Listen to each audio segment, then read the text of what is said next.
chào đón tất cả quý vị khán giả đang đến với chương trình Love Win. Chương trình được thực hiện bởi Lucas Movie cùng với sự tham gia của rất nhiều các cặp đôi LGBT trên khắp mọi miền đất nước Việt Nam.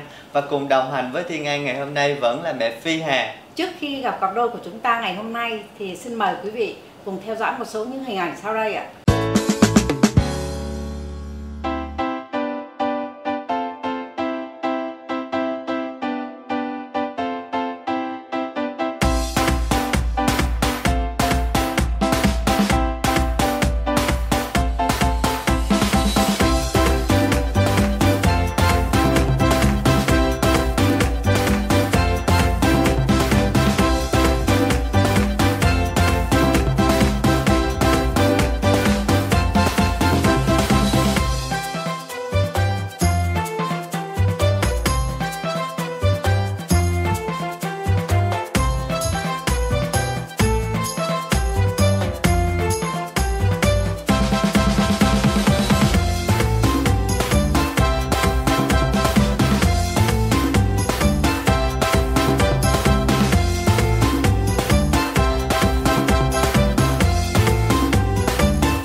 Cặp đôi của ngày hôm nay Chí Tâm và Thanh Phong.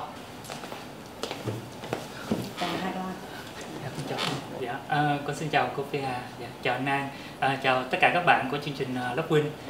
Con xin tự giới thiệu, thì con tên là Tâm, năm nay 32 tuổi.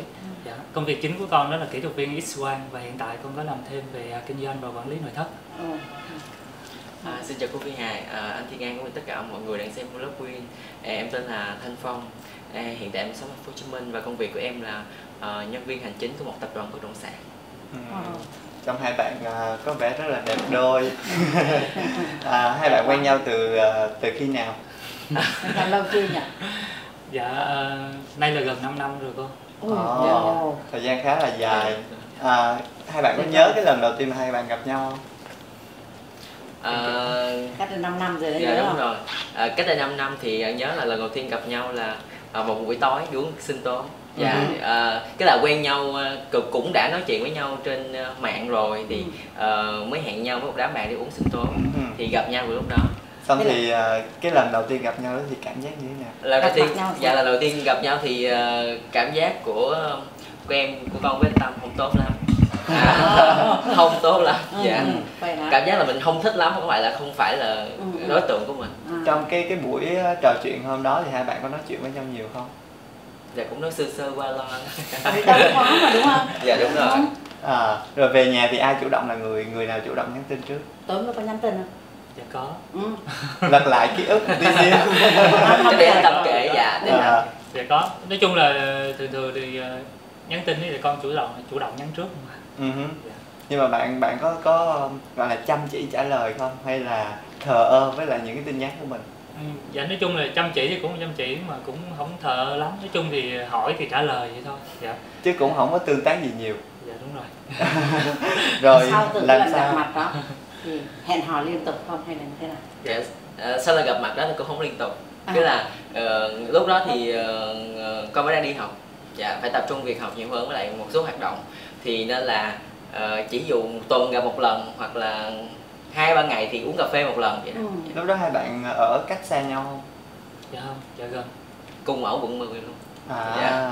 Như thế nào, trường hợp nào mà đưa đẩy là hai bạn quyết định là quen nhau? Chắc để Tâm Dạ, vậy con kể. Thì sau cái thời gian mà nói chuyện uống cà phê rồi qua lại á, thì lúc đó thì Phong cũng chuyển chỗ ở. Dạ, thì con cũng phụ rồi dọn chỗ ở, tìm chỗ ở mới rồi. Dạ, nói chung là giống như là gala đó, thân nhau lắm rồi đúng không? Dạ. Thân nhau lắm rồi. Lúc đó thì con cũng đang làm ở bệnh viện Nhi Đồng 1 á. Dạ, thì cứ sáng làm xong rồi tới trưa cái về cái đón đi học về xong chở đi tìm xong mới đến giờ làm thì con lại vô làm. Nếu mà tìm chưa có vậy vô làm xong rồi chiều về xong rồi chở đi tìm tiếp, tìm chừng nào có rồi thôi. Cái đó có phải là cái gọi là cái quá trình cưa cẩm không? Dạ cũng có thể nói là vậy ra. Dạ, thì xong ấy thì Phong cảm thấy con chu đáo, nhiệt tình. Bắt đầu là có ấn tượng tốt một chút. Một chút thôi. Dạ đúng rồi. Có vậy điểm, thì tăng điểm dần dần. theo em như thế nào gọi là cái người mà tạo cho em ấn tượng tốt? Tại thời điểm đó nha, đang lật lại quá khứ nha. Là thật ra với em là cái là mỗi người có mỗi gu khác nhau. Tại vì thật ra với cái tính cách và cách nói chuyện ban đầu của anh Tâm em không thích lắm, nên không có kiểu là phải là gu của mình không có thích lắm. Em thích gu như thế nào? Thích gu như thế nào? Dạ ban đầu thì kiểu em chỉ thích gu nó kiểu nói chuyện lịch sự một chút xíu, hoặc là chững chạc một chút xíu. Anh Tâm thì lúc đó hơi gọi là hơi thô, hơi bạo một chút xíu. Dạ kiểu đó vậy. Tự nhiên mà. Lúc đó người ta còn trẻ, người ta còn hơi chảnh nó. Hơi chảnh đúng rồi, chính xác hơi chảnh một chút. Nên là mình cũng không thích lắm. Đẹp mà chảnh không nói, thì lúc đó con vừa đen rồi nhìn nó dơ dơ mà còn nói chuyện chảnh nữa. ai tự đi từ dìm mình như vậy. Dạ không, thực sự là vậy anh. Dạ. Rồi xong sau đó tại sao cưa cẩm như vậy, rồi có một chút ấn tượng thì em bắt đầu như thế nào với anh Tâm? Thật ra lúc đó thì khi mà bắt đầu có chút ấn tượng thì em nghĩ là nó đỡ hơn một chút.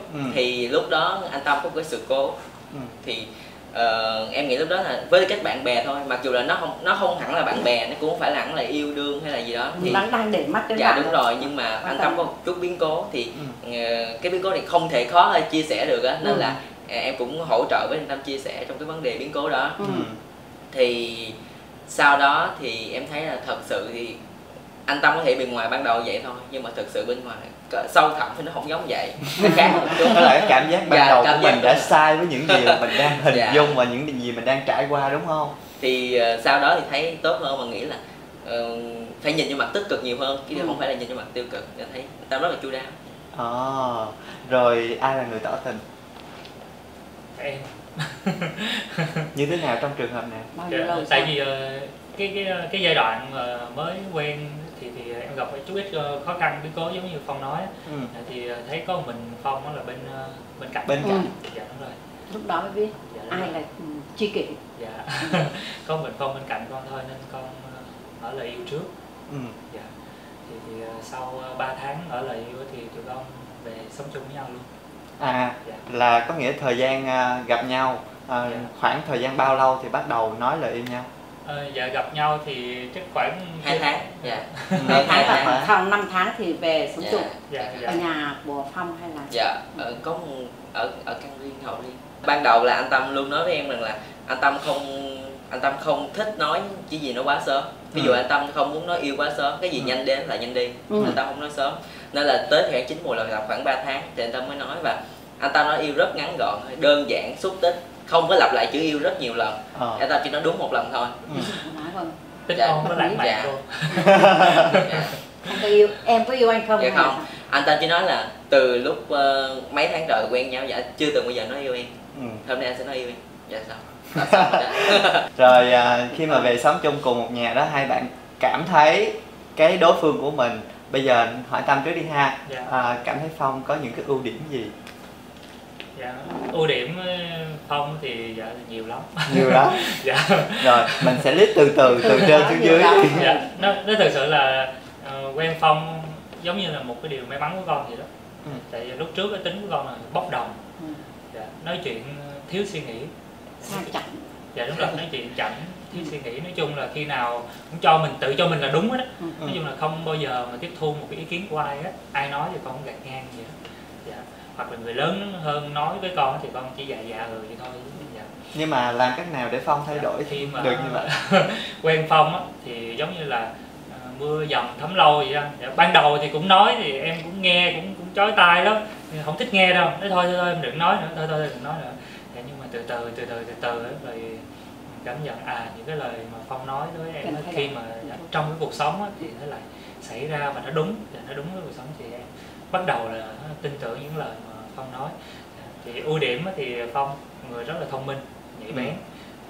Ngoài ra là về những cái mà ứng xử hay là những cái mà giao tiếp xã hội hay là những cái vấn đề gì mà em cảm thấy khó khăn á, là giống như là hậu phương cố vấn của em vậy đó. Em đều về hỏi ý kiến của Phong về xong. Nhưng mà sao nó ngược thế nhỉ? Đáng lẽ là mình lớn hơn thì đáng lẽ mình phải cố vấn cho em đúng không? Dạ, tại vì cái công việc của em là làm bên y tế. Ngày xưa thì em chỉ là tiếp xúc với bệnh viện với y tế thôi. Còn Phong là học chuyên về quản lý về nhân sự. Dạ, nên nó đọc sách rất là nhiều. Đúng rồi, giao tiếp tiếp xúc với mọi người rất là nhiều.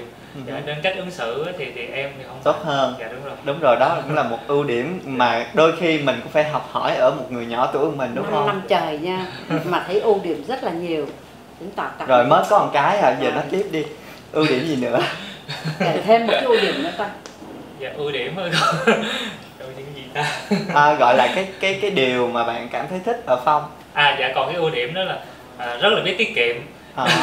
Đó thấy không? Đó từ từ là sẽ lòi đây là vững chắc rồi. Dạ, tài chính đi làm hay gì đó, ví dụ như là cái gì chi phí hay là mọi cái thứ mà chi tiêu rồi đó là Phong sẽ lên kế hoạch hết.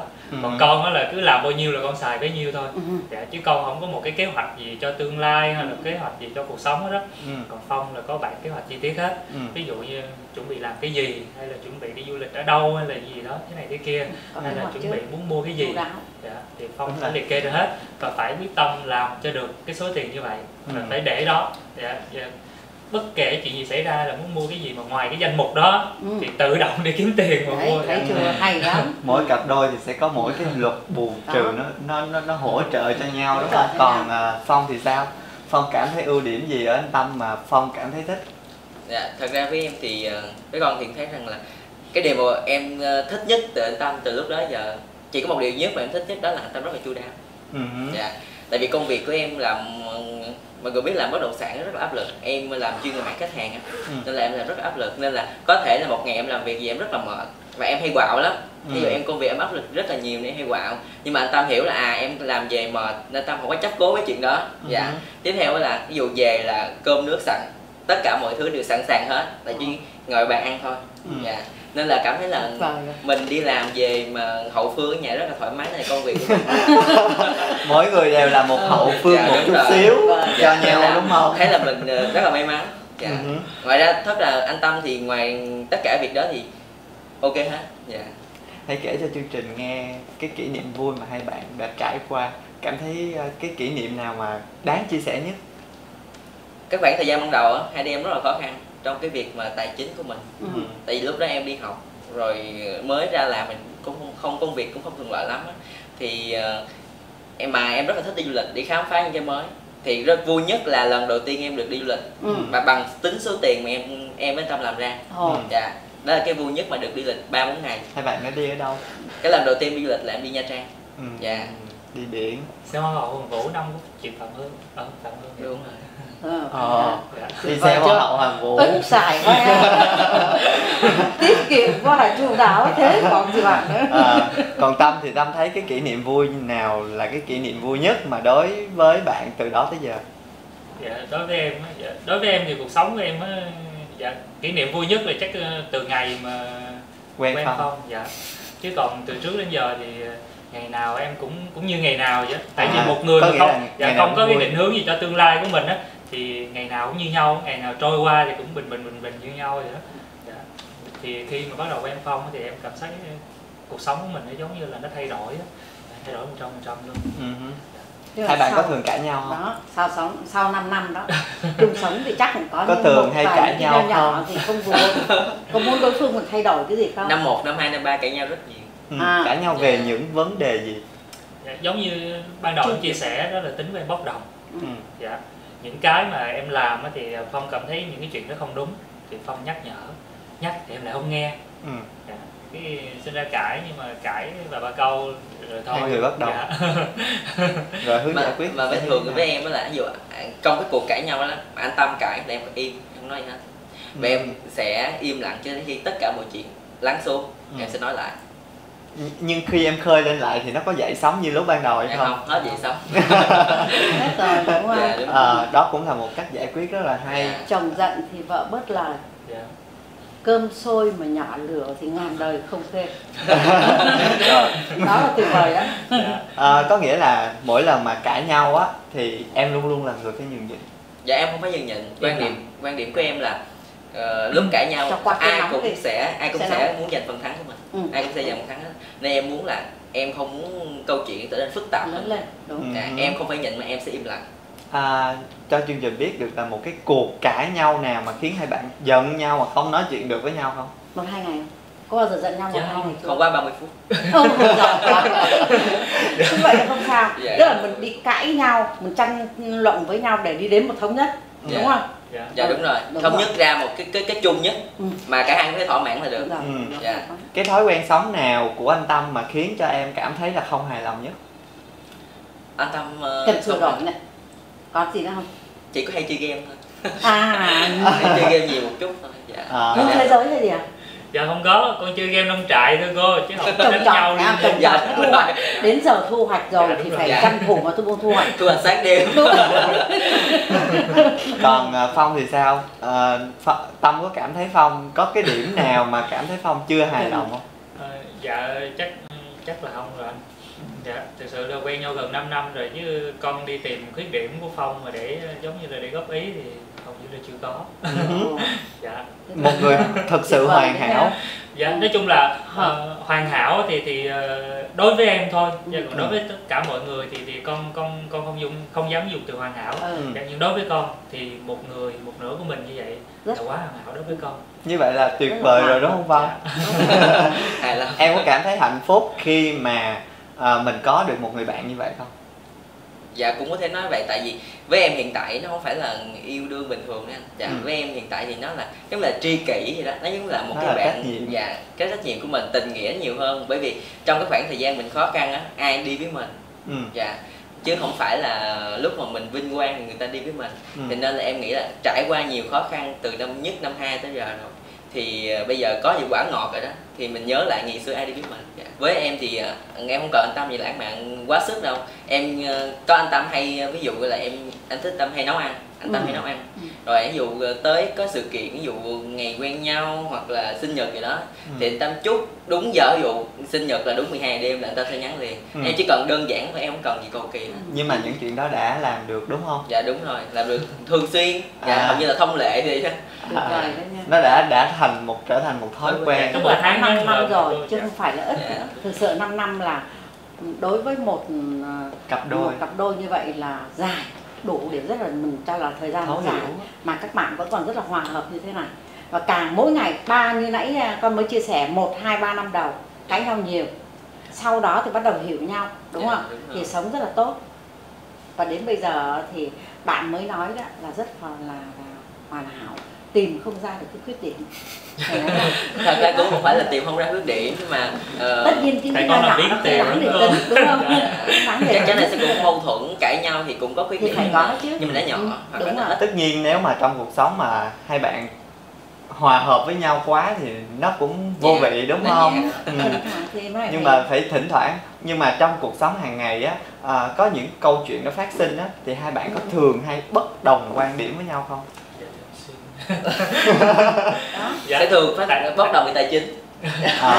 Đây là một anh chàng thì xài vung tay qua trán, đó là xài. Còn một anh chàng là phải tính là cái món này để dành, món kia là chi xài trong hàng tháng, phải không? Chu đáo. Tức là đây là chồng thì như cái đó, vợ như cái đăng hay gì đây này, giữ tiền lại này, tính toán, phải không? Anh Tâm làm được cũng nhiều tiền, không phải là nhiều tiền mà đủ sống, đủ trang trải, nên là anh Tâm thấy là thoải mái, anh Tâm cũng muốn chi là anh Tâm chi. Nhưng với con, tại vì con thấy là phía trước cuộc sống còn rất nhiều cái chuyện phải lo, và dự định của mình nữa, thì mình phải dành một khoản tiền đó cho dự định của mình. Dạ, bên này giống như là một hậu phương vững chắc cho Tâm. Đây là chắc lắm đó. Đúng rồi. Có nghĩa là sẽ gom nhặt giữ đó, để có vấn đề gì hoặc là dự tính cho một cái tương lai gì đó thì mình sẽ lấy cái cục đó là mình sử dụng, đúng không? Ví dụ như mỗi lúc mà em muốn mua hay là muốn gì đó thì bắt em phải ngồi suy nghĩ đi. Hai bạn có thường hay đi mua sắm không? Dạ cũng ít khi lắm anh. Dạ, tại vì trước khi muốn mua cái gì thì Phong nói em cứ suy nghĩ cho kỹ, ví dụ như cái món đó mình có thực sự là mình có cần hay cần thiết hay đúng không? rồi. Dạ. Còn nếu như mà sử dụng nó có một lần hoặc là 2 lần, nếu nó không quá cần thiết thì mình có thể dùng những cái gì đó khác để thay thế, không nhất thiết mình phải mua mới. Đúng rồi. Dạ. Có bao giờ có một người thứ ba xuất hiện chen ngang vô cuộc tình của hai bạn chưa? Dạ chưa. 5 năm trời có không nha? Không có chen ngang, nhưng mà có nhiều người đẩy đưa tới. Dạ. Con không có trả lời. Là ai? Có nghĩa là vệ tinh bao vây anh này nhiều hơn anh này đúng không? Dạ, không. Phong nhiều hơn em. Dạ. Bây giờ nó riêng tách riêng ra nha. Bây giờ nó từng người đi. Dạ. Phong cảm thấy như thế nào? Ban đầu lúc mà mới đầu quen nhau trong năm đầu tiên nhiều, nhưng mà em nghĩ là cái gì của mình là của mình, em cũng không phải cãi đôi chối và cãi này kia cho mất công. Dạ, nhưng cũng nhiều, năm đầu tiên nhiều, nhưng mà dần dần tới giờ hết rồi em thấy cũng. Còn hồi nãy anh Tâm nói là vệ tinh của em nhiều hơn, chắc là hiện tại đúng không? Dạ, nói chung là nhiều người kết bạn, nhiều người gửi tin nhắn cho Phong lắm. Dạ, nhưng mà Phong cũng giống em vậy đó. Nói chung là ví dụ như là người ta chào thì mình trả lời thôi. Dạ, còn ví dụ như mà nói chuyện nhiều hơn nữa thì không thích trả lời nữa. Bây giờ để thay đổi không khí của chương trình một tí xíu thì xin mời hai bạn đến với một trò chơi nho nhỏ để xem là cái mức độ hiểu nhau của hai bạn đến như thế nào nhé. Rồi bây giờ thì mình sẽ có một trò chơi nho nhỏ để khám phá mức độ hiểu nhau của hai bạn. Đây là 2 tấm bảng, hai bạn sẽ viết trực tiếp lên đây câu trả lời của mình sau khi nghe hỏi ha. Chia màu kìa, anh bằng em bằng màu vàng. Rồi, câu hỏi đầu tiên, trong hai bạn ai là người giận dai hơn? Này là người giận dai hơn. Hồi nãy nghe chia sẻ là giận nhau không quá 30 phút. Ghi tên đúng không? Đúng rồi. Trong hai bạn ai là người giận dai hơn?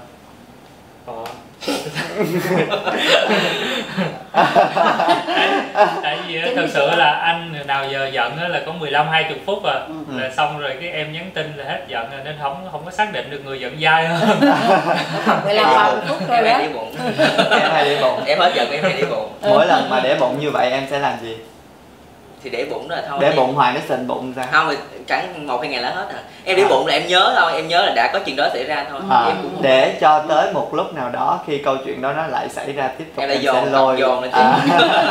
Em còn dồn này là giấy dài. Rồi, câu thứ hai, nụ hôn đầu tiên của hai bạn diễn ra ở đâu? Khi nào? Rồi 5 năm trời sao nhớ. Không nhớ rồi. Không nhớ nổi. Rồi, cho chương trình được biết nè. Thành Thái ra Phong. Dạ, đúng rồi, vậy em ở Thành Thái. Dạ, chỗ ở của Phong ở Thành Thái. Rồi, tuy nhiên là hai cái câu trả lời nó không có giống nhau, nhưng mà về ý là đúng rồi. Về ý là đúng rồi đó. Rồi, chuyến du lịch chung nào khiến hai bạn thích thú nhất? Như nói rồi không? Bạn thấy ai? Nha Trang. Đúng Nha rồi. Trang. Đó là chuyến đầu tiên mà không thích mấy lần. Rồi, lại đồng điệu nữa rồi. Tiếp theo, món quà đầu tiên một trong hai bạn tặng nhau là gì? 5 năm trời rồi, không biết là sao đây. Tranh tên em. Tranh. Dạ, tên Tâm. Tranh có khắc chữ Tâm. Tranh theo chữ Tâm. Vậy đó hả? Dạ. Em có một cái em làm trong một cái em hoạt động ở một cái chương trình đó, và cái chị đó là nghề thiêu tranh chỉ rất là đẹp. Thiêu tranh chỉ. Dạ. Mà em thấy là em nghĩ là bây giờ tặng quần áo thì cũng không biết sai, tặng giày dép cũng không biết sai, em nghĩ là tặng tranh đi treo phòng, mỗi ngày ra vô là nhớ nhất. Lúc đó là quen nhau bao lâu rồi mà em quyết định tặng quà? 2 tháng hơn. 2 tháng hơn sau khi mà cái cuộc sau khi mà anh Tâm giúp đỡ em rất nhiều đó, nhưng mà xem món quà cảm ơn. Đúng là vậy đó. Chỉ là món quà cảm ơn thôi. Chưa. 3 tháng mới có 2 tháng. 2 tháng. Cho nên là chưa biết sai quần sẽ áo gì hết trơn để mua đúng không? Chưa có đo ni được. Rồi, tiếp theo. Trong hai bạn ai là người đồng điệu hơn? Ai là người điệu hơn? Điệu hơn. Mình biết rồi, mình cũng đoán được rồi.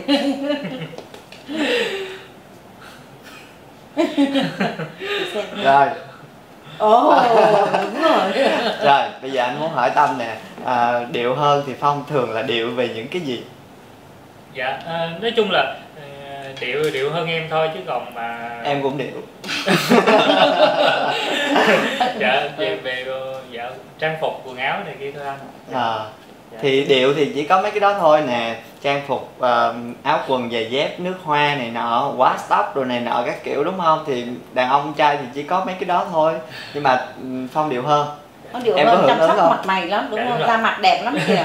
Tại vì là em làm việc với khách hàng nhiều, nên là em đòi hỏi công việc là phải chu đáo, từ việc chỉnh ăn, chu. Đúng rồi, từ việc trang phục đến tất cả mọi thứ phải chỉnh chu để khách hàng mới hài lòng một chút. Nên là bắt buộc phải điệu hơn.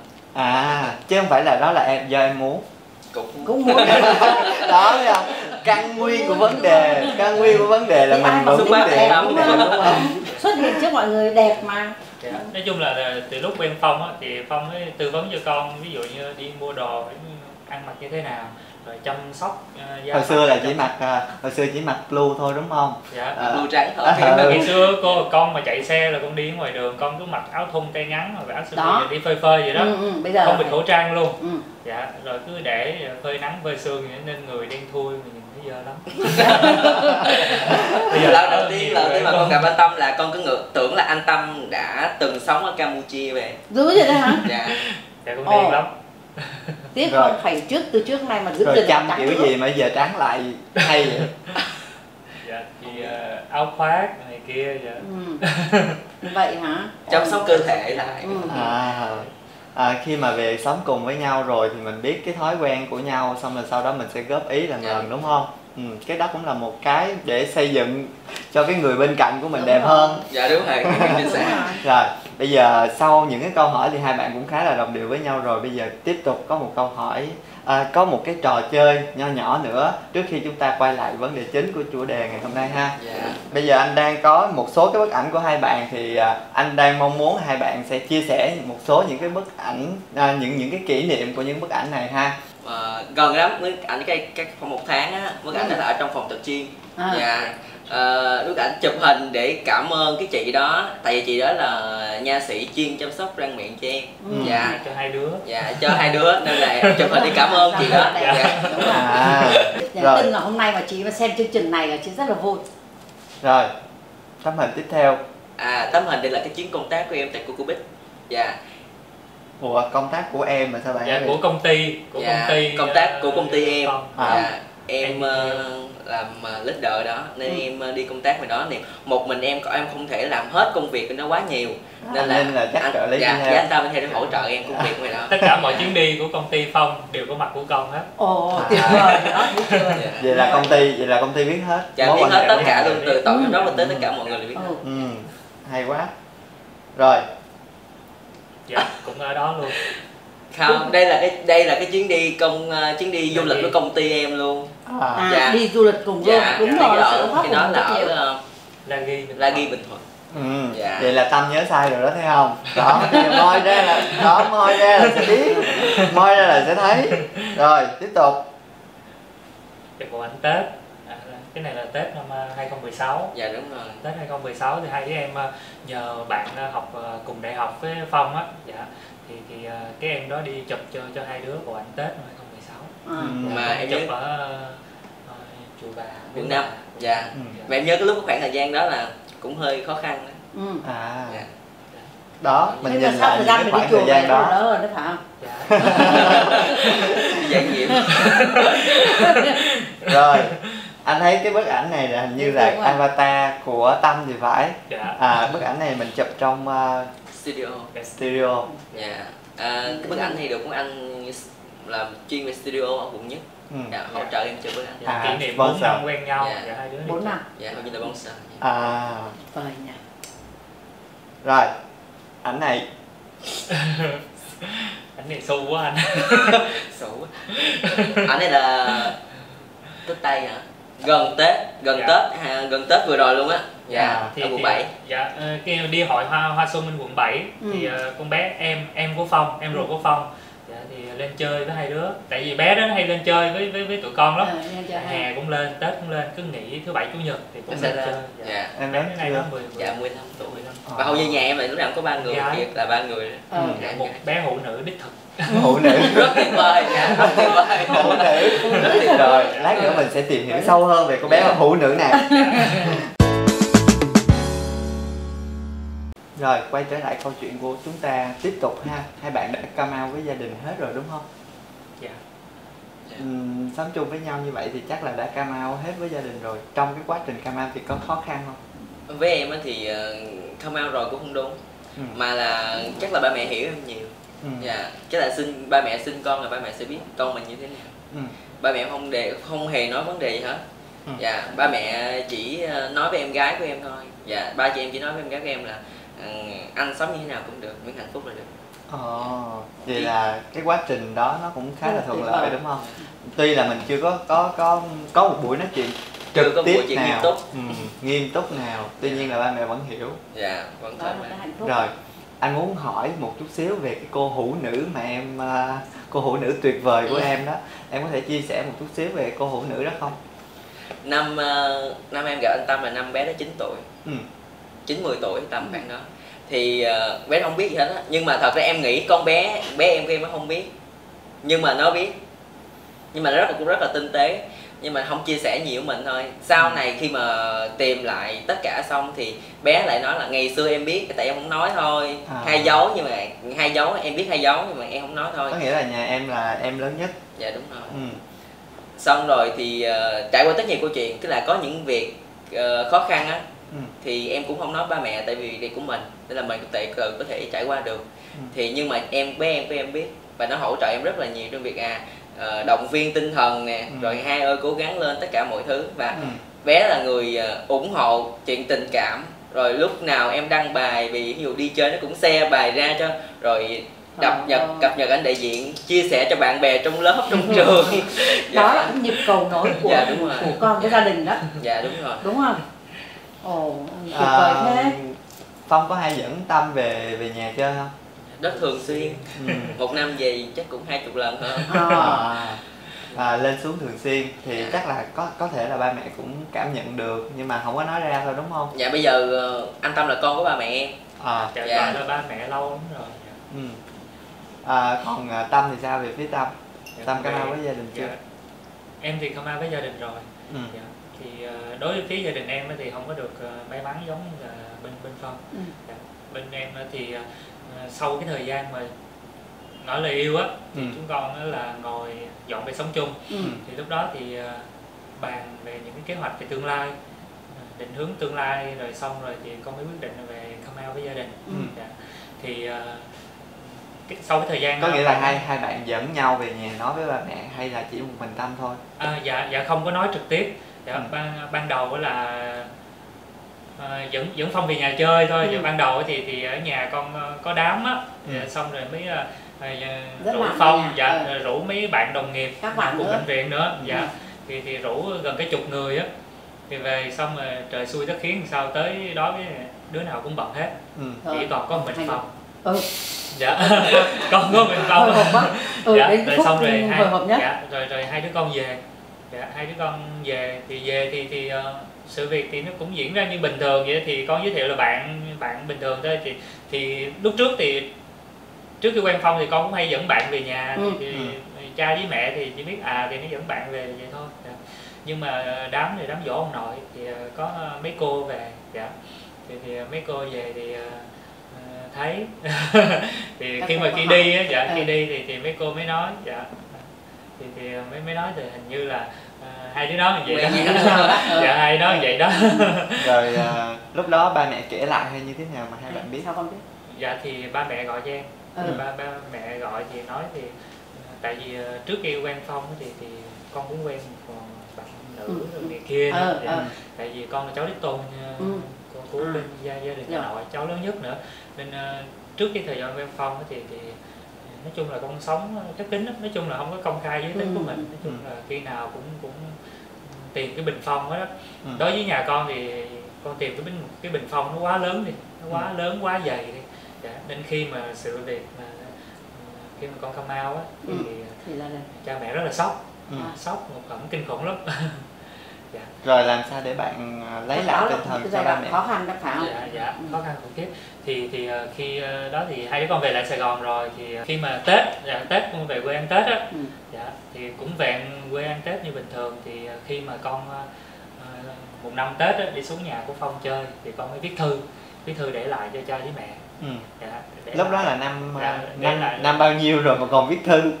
Tại vì viết chứ bây giờ nói trực tiếp thì nó rất là khó. Lúc đó là trong đầu mình nó có nhiều cái suy nghĩ lắm, nó đấu tranh tư tưởng kinh khủng lắm. Rất là mà viết ra giấy thì dễ hơn. Dạ đúng rồi. Rồi sao đây? Xong rồi con viết thư con để lại. Rồi xong rồi khi mà con xuống cái nhà Phong chơi đó, xuống thì con gọi điện về cho cha mẹ, thì con nói là con có viết thư để chỗ đó để cho mẹ đọc đi này, rồi đọc xong thì gọi cho con.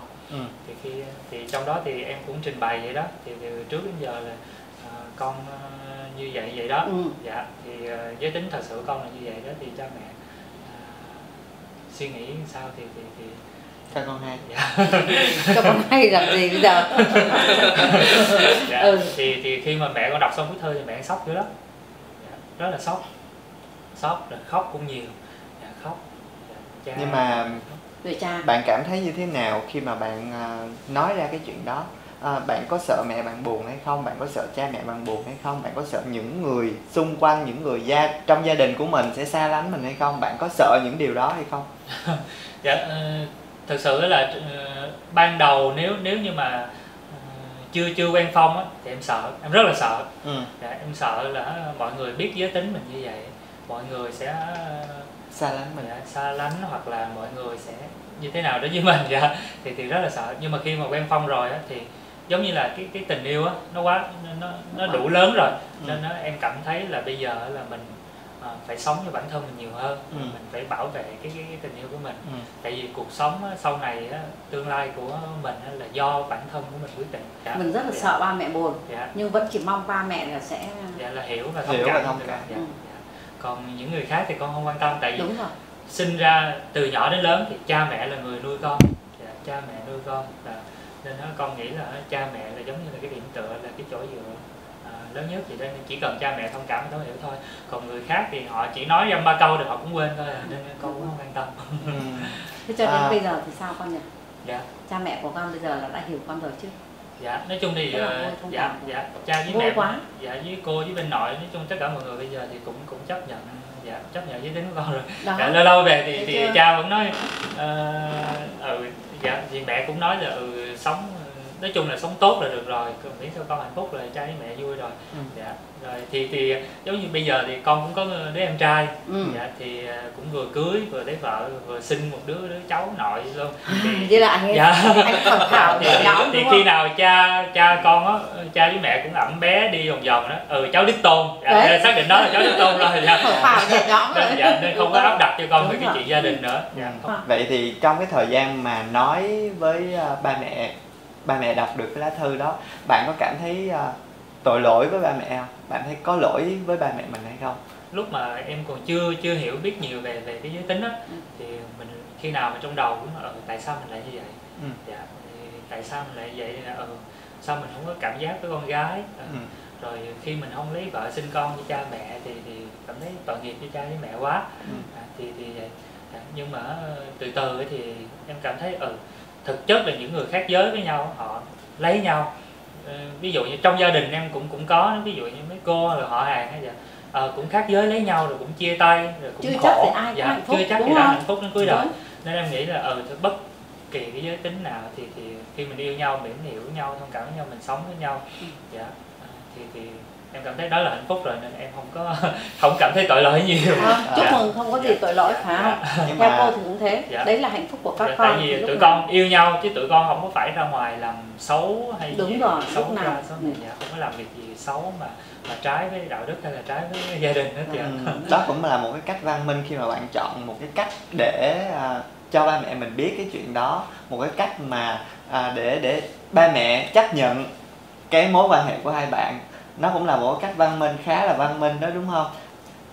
Rồi sau khi mà anh Tâm come out với gia đình rồi đó, thì đến thời điểm bây giờ á, thì cái mối quan hệ giữa Phong và gia đình của anh Tâm như thế nào rồi? Dạ thì ban đầu lúc mà anh Tâm mới come out với gia đình á, thì em gặp rất là nhiều áp lực. Đơn giản là em thấy là rất là nhiều áp lực từ phía gia đình. Em nghĩ là giống như là phía gia đình anh Tâm. Dạ đúng rồi. Nhưng em nghĩ là giống như là tại mình mà anh Tâm phải đi come out. Thì lúc em muốn là em sẽ trả anh Tâm về nơi anh Tâm đã sản xuất ra anh Tâm gì đó. Nhưng mà em nghĩ là dầu gì em nghĩ là sẽ chắc chắn phải ngày anh Tâm phải come out, dù sớm hay muộn. Đúng rồi. Bởi vì mình sống có một lần mà phải sống cho trọn vẹn của mình. Nên là em nghĩ trước không phải em thì tới một người khác anh Tâm cũng vẫn phải come out. Em có nghĩ mình là động lực để anh Tâm come out không? Đúng rồi, dạ, anh Tâm hay nói chuyện đó. Dạ, nên là em nghĩ là áp lực nó cũng không có vấn đề gì. Thì cho đến thời điểm hiện tại thì nó không còn áp lực nữa và tất cả mọi chuyện trở nên tốt đẹp hơn rất là nhiều. Thì lần đầu tiên về nhà anh Tâm là cái lần về đám giỗ anh Tâm kể. Dạ, thì lúc đó thì nhà đám giỗ rất là lớn nên là rất là nhiều người. Thì đầu tiên thì giống như anh Tâm vậy đó, ba mẹ anh Tâm rất là chu đáo. Ngay cái việc từ việc ăn uống ngủ nghỉ của mình, ba mẹ anh Tâm rất là chu đáo. Dạ. Sau đó lần kế tiếp là về làm con nào nữa? Lâu quá cũng không nhớ. sau cái nhiều đợt come out thì nhiều áp lực quá thì nên là mình cũng ngại về. Thời gian chậm lại ít lại. Nhưng bây giờ thì lại về bình thường đều đều rồi. Dạ bây giờ một năm phải bao lần không? Dạ anh Tâm vậy là mỗi năm về 3 lần. Nhưng mà cái khoảng thời gian khó khăn đó thì Tâm có hay về nhà với ba mẹ không? Dạ không anh, tại vì ban đầu khi mà come out thì nói chung là nhiều thứ gì đó cha mẹ rất là sốc, nói chung cũng tạo cho em nhiều áp lực lắm. Dạ, nói chung là muốn em là nói chung là hỏi là tại sao con lại như vậy. Nói chung là lúc trước sao con quen con gái rồi bây giờ lại như vậy. Nói chung là nhiều thứ lắm. Thôi bây giờ con nghỉ làm bệnh viện đi, về ở đây với cha mẹ dẫn đi khám bệnh. Dẫn đi khám bệnh chứ lúc trước đâu có bị vậy đâu, tự nhiên cái bây giờ 20 mấy tuổi, 27, 28 tuổi rồi giờ nó bị vậy. Dạ, thôi về đi khám bệnh. Giống như là một cái bệnh gì nó đã bộc phát đúng không? Dạ. Thì nói mẹ ơi cái đó đâu phải bệnh đâu, nó không, cái đó mẹ nghe người ta nói là đó bệnh, về mẹ dẫn đi chữa. Gì á, dưới đây có người chữa đấy. Con mới nói ai chữa mẹ? Ai chữa? Mẹ nói thì con nó làm y tế bao nhiêu năm rồi, làm gì có cái chuyện mà chữa bệnh đồng tính. Dạ, dạ, nói chung là cũng nhiều thứ lắm. Rồi khóc rồi cứ bắt về. Cái áp lực. Dạ. Nói về đi rồi dạ thì lúc mà mẹ con bị sốc vậy đó thì cha thì bên động viên an ủi mẹ. Dạ, cha thì rất là cứng rắn, động viên an ủi mẹ chứ cha cũng không có gọi nhiều, còn mẹ thì hay gọi con suốt. Dạ, làm ở cơ quan mà mẹ cứ sáng gọi, trưa gọi, chiều gọi, tối ngủ không được, khuya ngủ không được cũng gọi luôn. Dạ, nói chung là không có đi làm gì được cái đó, gây áp lực cho con mình đó, đúng không? Dạ. Để nghỉ việc cũng được, đi về chữa bệnh. Rồi bây giờ về chữa bệnh, giờ con về không? Con không về mẹ chết cho con coi. Dạ. Rồi mẹ chết cho con coi, xong rồi thôi con cũng về, rồi con cũng nộp đơn ở bệnh viện, con nghỉ luôn. Nộp đơn ở bệnh viện Nhi Đồng 1 á, rồi con nghỉ. Rồi con cũng về. Thế là về xong bao lâu thì lên đây? Dạ thì con về được vài bữa. Vài bữa rồi mẹ về động viên mẹ ở nhà mẹ nuôi đấy, mẹ nuôi sao nổi con, bây giờ mẹ nuôi con rồi khi mà cha với mẹ già rồi sao? Rồi lúc đó con ở với ai? Rồi nuôi con đâu có nuôi con tới 60-70 tuổi đến khi thì đúng rồi. Dạ, nên bây giờ thì phải để con đi tìm cái công việc khác, con tìm công việc để con nuôi bản thân con. Dạ, chứ sao mà về ở với cha với mẹ được, rồi nhốt vài ngày vậy thôi thì con cũng đi tiếp. Cái Thương đúng rồi, thôi về mình về động viên. Dạ. Đúng không? Thực sự mà nói thì làm cha mẹ nào cũng rất là lo cho con. Dạ. Chỉ muốn con giống như người Việt Nam mình thì cũng muốn là con mình phải giống được con người ta. Dạ đúng rồi. Đấy. Còn khác một chút xíu thì cho là bận hoạn. Dạ. Nhưng đó chẳng qua là nghĩ chưa tới thôi. Đúng không? Vấn đề là ở cái chỗ là như thế nào có thì thể con là cảm họ thấy chưa hạnh phúc. chấp nhận được. Dạ, đúng rồi. Như thế nào là con cảm thấy hạnh phúc. Và con cái giải quyết của con rất là hay, nhẹ nhàng từ bằng lá thư này. Sau đó con phải về với mẹ vài ba bữa. Thực sự mà nói là mình sợ mẹ mình buồn nhất, đúng không? Nhưng mà đó rồi cũng qua. Đến bây giờ là hết buồn rồi đúng không? Con phải đương đầu thôi.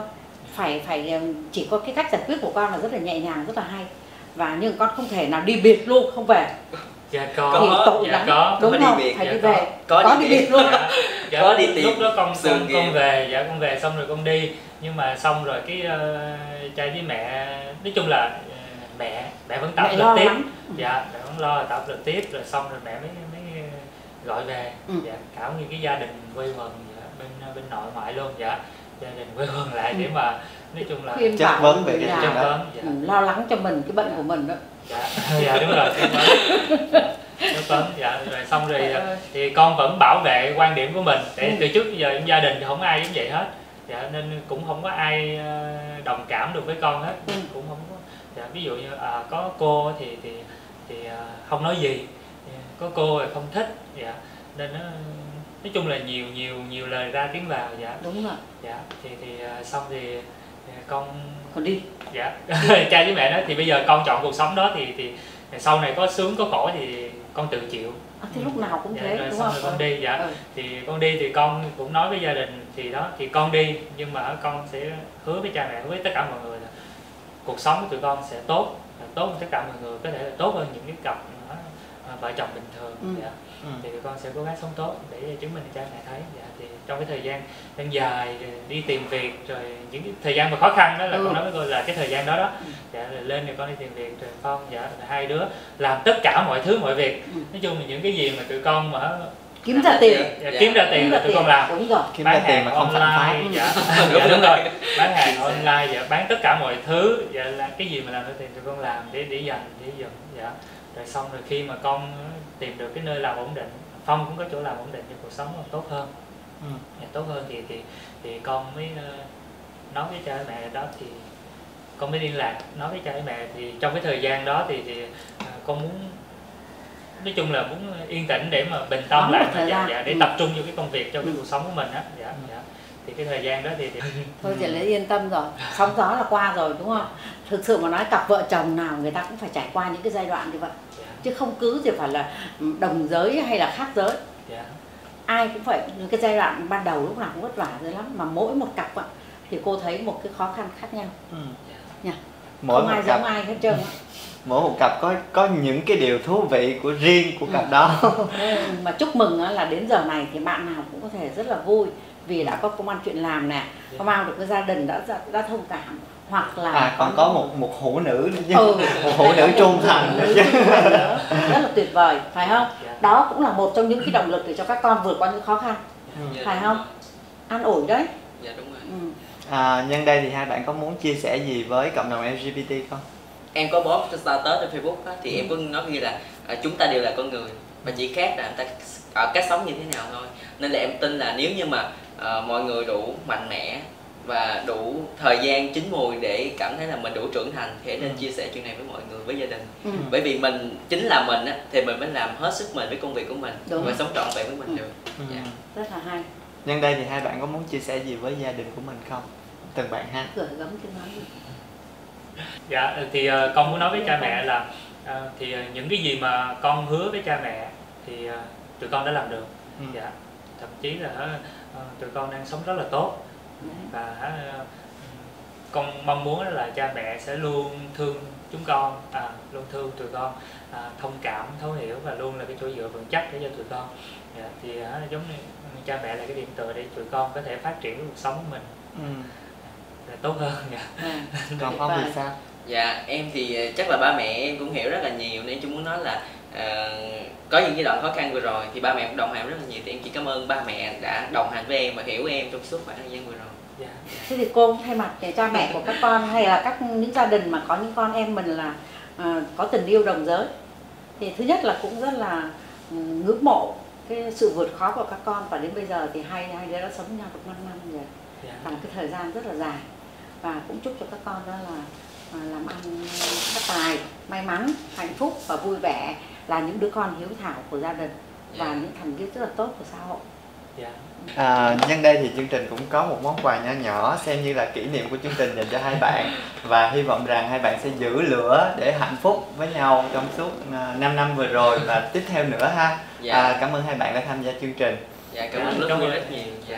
Cảm ơn hai con. Đến đây thì chương trình của chúng tôi xin được phép khép lại, và xin kính chào và hẹn gặp lại tất cả quý vị khán giả với những chương trình Đất Win lần sau.